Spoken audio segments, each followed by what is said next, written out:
Financé par l'Agence française de développement et exécuté dans 4 communes du Bénin, le programme d'adaptation des villes au changement climatique PAVIC a tenu sa première session ordinaire au titre de l'année 2023, ce mardi 13 juin 2023, et sous le leadership du directeur général du développement urbain DGDU Ghislain Mounou.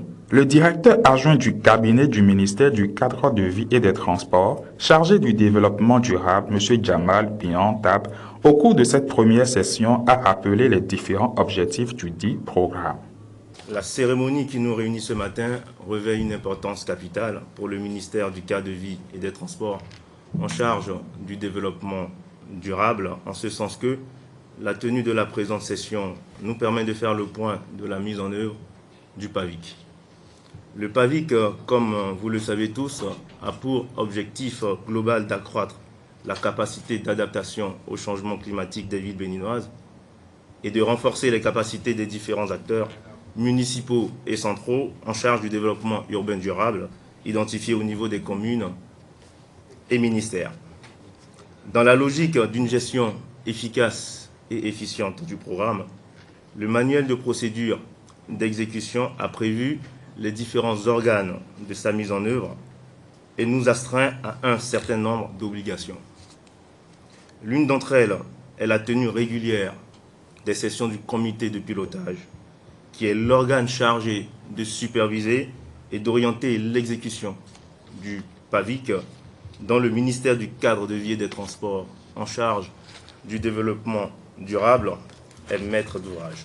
La première session ordinaire du COPIL au titre de l'année 2023, la troisième depuis le début de la mise en œuvre du projet, qui se tient ce jour, mardi 13 juin 2023, a pour but essentiel d'échanger avec les différents acteurs sur le niveau réel d'avancement du projet, afin d'explorer ensemble les bonnes perspectives qui s'offrent sur le projet au regard des défis qui restent à relever.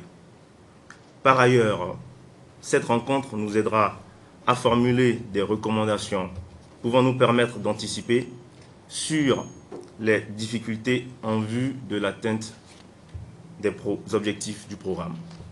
En effet, nous avons obligation de faire ici et maintenant un bilan global sur l'ensemble des composantes du projet, d'apprécier le niveau de mise en œuvre de toutes les recommandations formulées lors de la deuxième session ordinaire 2022 du COPIL tenu le 20 décembre 2022, de formuler les recommandations pratiques au regard des nombreux défis à relever. Monsieur Abraham Avakunjo, coordinateur du PAVIC, donne plus d'explications sur le programme et apporte plus de détails sur cette première session de l'année 2023. C'est un projet qui a démarré en 2018 pour 5 ans et doit exécuter des activités données. Mais à l'heure du bilan, à quelques mois de la fin du projet, il est noté qu'on n'a pas atteint les objectifs et qu'il fallait plus de temps pour finir les travaux. Ces travaux ont démarré l'année passée, en 2022, en mars 2022. Et pour les boucler sans laisser des difficultés derrière pour les populations, il fallait un peu plus de temps pour que les entreprises finissent bien. Donc c'est pour bien finir que ce délai complémentaire est sollicité par le gouvernement et que le bailleur a cédé. Voilà comment on peut expliquer le délai complémentaire qui est accordé au projet PAVIC. Ça s'explique parce que sur le terrain, vous voyez des caniveaux en cours de creusement, vous voyez des voies pavées en cours d'aménagement. On ne peut pas dire que le projet est fini, tout arrêté et plier bagage. Il faut finir ce qui est commencé et bien finir. Donc c'est pour bien finir que ce délai complémentaire est accordé pour que les entreprises en place fassent bien leur boulot. Les travaux sont autour de 50% aujourd'hui. 50%. Les délais contractuels échouent en septembre. Et le gouvernement est en train de discuter avec les entreprises pour leur accorder un délai complémentaire. Nous n'avons pas fini les négociations. Dès que c'est fini, il y aura des prorogations, des prolongements de délais contractuels pour que les entreprises et maîtres d'ouvrage on puisse de commun accord bien finir les travaux qui sont engagés.